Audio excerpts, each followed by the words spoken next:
بسم اللہ الرحمن الرحیم، السلام علیکم۔ میرا نام موید جعفری ہے۔ بلاگ میں خوش آمدید۔ 72 گھنٹے میں نے آپ کو کہا تھا، میں نے آپ کو بتایا تھا کہ 72 گھنٹے لگیں گے اس قوم کی کانشس سے،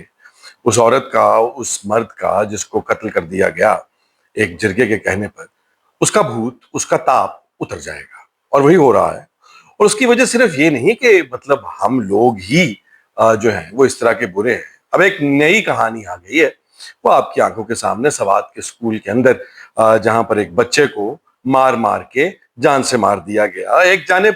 اس وجہ سے ان لوگوں نے جو خود کو مذہب اور غیرت کے جسے کہتے ہیں دعوے دار کہتے ہیں، ایک جگہ انہوں نے اس وجہ سے مار دیا کہ کسی نے جنسی جو ہے وہ بے راہروی کی، اور دوسری جانب اس وجہ سے مار دیا گیا کہ جنسی بے راہروی نہیں کی۔ مطلب اب آپ اس میں سے یہ فیصلہ کرنے کے قابل کلیئرلی ہو جانے چاہیے کہ اس سب کا تعلق نہ تو مذہب سے ہے، نہ ہی غیرت سے ہے، اور نہ ہی کسی اور ایسی معاشرتی چیز سے ہے جس کو آپ کسی ادب یا احترام کی نظر سے دیکھ سکتے ہیں۔ اس کا تعلق بنیادی انسانی درندگی سے ہے، اور اس کا تعلق معاشرے میں پھیلے ہوئے اس انصاف کی عدم فراہمی کے نظام سے ہے، جس کے نتیجے میں ایسا کرنے والے خود کو مکمل طور پر انٹچیبل سمجھتے ہیں۔ اور اس کی وجہ میں آپ کو ابھی سمجھائے دیتا ہوں۔ اس کی وجہ یہ ہے کہ سردار سرفراز جو کہ اس جرگے کا ہیڈ تھا، جس نے یہ قتل کا جو سینٹنس ہے، یہ سزا سنائی ان دونوں کی، اس کو اٹھا لیا گیا ہے۔ جو میں نے آپ سے پہلے دن کہا تھا کہ اگر آپ کو سمجھ آنے کی ضرورت ہے، اگر آپ یہ جاننا چاہتے ہیں کہ حکومت کتنی کچھ سیریس ہے، تو پھر آپ کو یہ دیکھنا ہوگا کہ کیا اس علاقے کی پولیس کو اس معاملے میں سزا کے لیے جو ہے وہ کسی کنسیڈریشن میں لایا گیا۔ وہ تو نہیں لایا گیا۔ اٹھایا گیا ہے سردار سرفراز کو، اور سردار سرفراز کو اٹھانے کے بعد پہلے 1 دن کا ریمانڈ، اور آج کی لیٹسٹ یہ ہے کہ 10 دن کے لیے ان کا ریمانڈ ایکسٹینڈ کر دیا گیا ہے۔ یہ ہمارے نظام عدل، انصاف اور قانون کی جو ہے شرمناک حالت ہے کہ وہ کہتے ہیں کہ جسٹس شوڈ بی سوئفٹ۔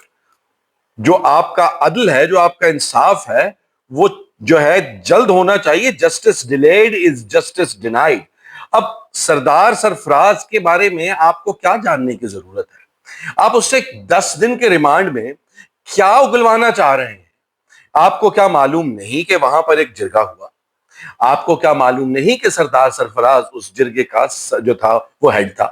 کیا آپ کو یہ معلوم نہیں کہ اس جرگے کے فیصلے میں بیٹھے ہوئے باقی کے پنچ جو تھے جرگے کے، وہ کون تھے؟ کیا آپ اس بات سے بے خبر ہیں کہ ان لوگوں کے نام کیا ہیں جنہوں نے یہ گولیاں ماری؟ تو اگر یہ سب کچھ آپ کو پہلے سے ہی معلوم ہے تو اس 10 دن کے ریمانڈ کی کچھ سمجھ اگر آپ ہمیں بتا دیں کہ کس لیے مزید تفتیش کے لیے 10 دن کا ریمانڈ دے دیا گیا ہے، تو یہ سب کا سب مجھے، جو کہ اس سارے کے نتیجے میں انتہائی غم و غصے کا شکار ہوں، اور آپ کو بھی ہونا چاہیے۔ اگر آپ کو اس سب پر غم اور غصہ خاص طور پر نہیں آتا تو پھر آپ بھی اس کلچرل، اس معاشرتی بے حسی کا شکار ہیں، جس کے نتیجے میں یہ سب کچھ ہماری آنکھوں کے سامنے بار بار اور بے شمار بار آتا ہے۔ تو اس سب کو جانتے ہوئے بھی اس نظام میں اگر آپ اس کو سزا دینے کے قابل نہیں، اگر آپ کا قانون یہ سب جانتے بوجھتے ہوئے ابھی بھی اندھا ہے، اگر آپ کے قانون کو یہ معلوم نہیں اور نہ ہی اس میں ایک سکت ہے کہ سردار سرفراز، اس کے ساتھ اس پنچایت میں، اس جرگے میں بیٹھے ہوئے اور لوگ جو اس فیصلے میں شامل ہیں، اور وہ لوگ جنہوں نے اس فیصلے کی عمل درآمد میں ان لوگوں کا قتل کیا، ان سب کو سزا دے اور سوئفٹ جسٹس دکھائے، تو پھر میرا خیال یہ ہے کہ ہمیں اس نظام عدل اور اس نظام قانون سے کسی بھی قسم کی کوئی امید لگانی چھوڑ دینی چاہیے۔ اور یہ ایک انتہائی ہائی پروفائل کیس ہے، آپ اس بات کو سمجھنے کی کوشش کریں۔ نہ جانے کتنی ایسی عورتیں ہیں جو کہ جن کے کیسز نہ ان کے ماں باپ لے کے جاتے ہیں، اور نہ ہی اگر کوئی لے بھی جائے تو وہ چونکہ اس کی کوئی ویڈیو سنسیشن نہیں کریٹ کر سکی اویئرنیس کے حوالے سے، تو وہ وہیں کا دفن ہو کر چلا جاتا ہے، نہ سر پتہ لگتا ہے، نہ پیر پتہ لگتا ہے۔ اور یہ سب کچھ ایک ہائی پروفائل کیس میں ہو رہا ہے، جہاں پر 10 دن کے مزید ریمانڈ کی ضرورت سوائے اس وجہ کے تو میری سمجھ میں نہیں آتی کہ لوگوں کے ذہن میں، لوگوں کے جذبات میں، لوگوں کے دلوں میں اس واقعے سے جس قدر نفرت، لوگوں کے دل و دماغ میں اس واقعے پر جس قدر غصہ ہے، وہ سب آہستہ آہستہ فیڈ اوے ہو جائے۔ کیونکہ بھولنے کی عادت آپ کو بھی ہے، بھولنے کی عادت ہمیں بھی ہے۔ ہماری حکومت, ہمارے اوپر حکمران جو ہیں وہ یہ جانتے ہیں, وہی سوال وہی جواب جو میں آپ کو اس بلاگ کے شروع میں کہہ چکا ہوں کہ ہم ایک 72 گھنٹے کی قوم ہیں. ہم 72 گھنٹے کے لیے ایک دوسرے کے ساتھ کسی بھی ایشو کے اوپر آواز میں آواز ملا کر اپنے غصے کا, اپنے کنسرن کا, ان سوالوں کا جو ہے اس پر آواز اٹھاتے ہیں. مگر اس 72 گھنٹے کے بعد کسی چھوٹے بچے کی طرح جن کو بہلانے پھسلانے کے لیے وہ دیکھو چیا آئی کہہ کر ان کا دھیان بانٹ دیا جاتا ہے, 72 گھنٹے کے اندر ہمارا بھی دھیان اسی طرح سے بانٹ دیا جاتا ہے اور ہمارا دھیان بٹ جاتا ہے. یہ سب کی سب کہانی جو ہے یہ اسی بنیاد پہ ہے. اور جہاں تک بن حاصل قوم کی بات ہے تو ہماری آنکھوں کے سامنے خان صاحب کے معاملے کے اوپر اگر آپ اس وقت ٹویٹر پر جائیں تو ٹویٹر پہ آپ کو ٹاپ ٹرینڈ نظر آئے گا کہ وہاں پر سب سے زیادہ ٹویٹس ایک باقاعدہ سوشل میڈیا کیمپین چلائی جا رہی ہے 9 مئی کے فیصلوں میں, جو 10 سال جو ہے وہ قید دی گئی ہے لوگوں کو, اس کو ڈیفینڈ کرنے کے لیے, ان فیصلوں کو گلوریفائی کرنے کے لیے, اور اس سب کے بیچ میں ایک میسج کلیئرلی بھیجنے کے لیے. وہ ٹیکسٹ ہیں اس کے باقاعدہ کہ chief of the army staff field marshal general حافظ آصف منیر صاحب نے یہ کہہ دیا ہوا ہے کہ 9 مئی کو اور 26 نومبر کو یاد رکھیں, اور اس بات کو دیکھتے ہوئے یہ سوچ لیں کچھ بھی کرنے سے پہلے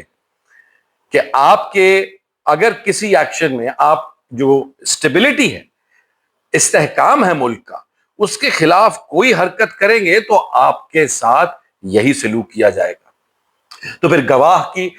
آپ کو ثبوت کی, آپ کو کسی ڈیو پروسیس کی کسی قسم کی کوئی سہولت حقیقی معنوں میں نہیں دی جائے گی اگر ہمیں ایسا لگے گا. کیونکہ استحکام تو پاکستان کے اندر مختلف لوگوں کے لیے مختلف چیز ہے. پاکستان میں جب بھی ڈکٹیٹرز آئے تو ان کے لیے استحکام یہ تھا کہ کوئی اف نہ کرے, کوئی سوال نہ کرے, کوئی جواب نہ دے, کوئی نظر اٹھا کر دیکھے مت, کوئی زبان کھول کر کسی کا نام نہ لے, تو پھر ملک کے اندر استحکام ہے. اور اس کے بعد جب سیاسی حکومتیں آتی ہیں تو ان کی استحکام کی جو تعریف اور ڈیفینیشن ہے وہ بالکل مختلف ہوا کرتی ہے. تو اب جو استحکام ہے اس کی تعریف کیا ہے یہ مجھے آپ کو بتانے کی قطعاً ضرورت نہیں ہے, وہ آپ خود سمجھدار ہیں اگر آپ ہمارے ساتھ اس ڈسکشن میں روز شامل ہوتے ہیں. تو ہماری کہانی کا بیسیکلی اس ساری سائڈ کا کہ پاکستان تحریک انصاف کے 5 اگست کے احتجاج کے حوالے سے ایک بہت کلیئر میسج ایک دفعہ پھر دیا جا رہا ہے, متواتر دیا جا رہا ہے. اور مجھے یہ لگ رہا ہے, ویسے تو آج عمران خان کے بیٹے جو ہیں پچھلے 24 گھنٹے میں 7-8 گھنٹے پہلے امریکہ میں رچرڈ گرنیل جو کہ بڑے کی ایڈوائزر ہیں پریزیڈنٹ ٹرمپ کے, ان کے ساتھ ملے اور ان کی ملاقات ہوئی پریزیڈنٹ ٹرمپ تک یہ معاملات پہنچانے کے حوالے سے اپڈیٹس پر اور اب باقی چیزوں پر, جس پر رچرڈ گرنیل نے یہ کہا کہ بھائی جسٹ اسٹے اسٹرانگ, اور آپ کو ہمت اپنی نہیں ہارنی چاہیے. پوری دنیا کے اندر بہت سارے ایسے لوگ ہیں جو اس طرح سے سیاسی پولیٹیکل وکٹمائزیشن کی اور پرسیکیوشن کا شکار ہیں. اس سے زیادہ بات باہر نہیں آئی ابھی تک, وہ بات کہاں تک پہنچے گی, جو ہے ٹرمپ کا رسپانس اس سچویشن میں خان کے حوالے سے کیا ہو سکتا ہے, وہ باتیں ہم ماضی میں ڈسکس کر چکے ہیں. سو اب دیکھنا یہ ہے کہ اگلے 72 گھنٹے میں ہم لوگ اس سارے واقعے سے مزید کتنا دور جاتے ہیں, مزید کتنے ایسے کیسز یا کوئی ڈسٹریکشن جو ہوتی ہے وہ ہماری انٹرٹینمنٹ کا یا ہمارے دھیان کا جو ہے وہ ذریعہ بنتی ہے. ٹل دین خیال رکھیے گا, ٹیک کیئر, اللہ حافظ.